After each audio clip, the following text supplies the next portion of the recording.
তাহারি প্রমাণে আসে ভারতে লিখন গুরু গৃহে শত শত শিষ্য ধ্যান করি গুরু পাঠাইলা তারে কোন কার্যান্তরে শিষ্য তার হইল মরণ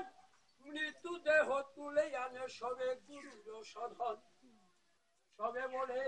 পূজা করো এই শিষ্য মরিয়াছে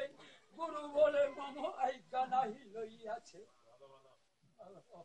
আমানা জিজ্ঞাসে সে কোথা যাবে জমঘট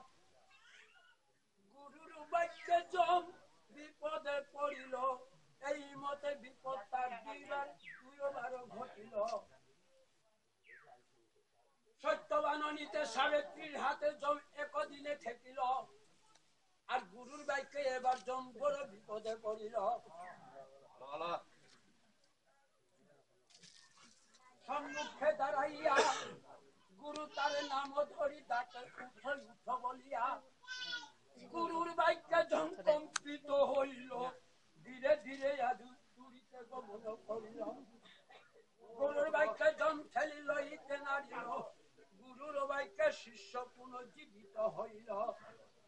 দেখিয়া সর্পালুকে ভয়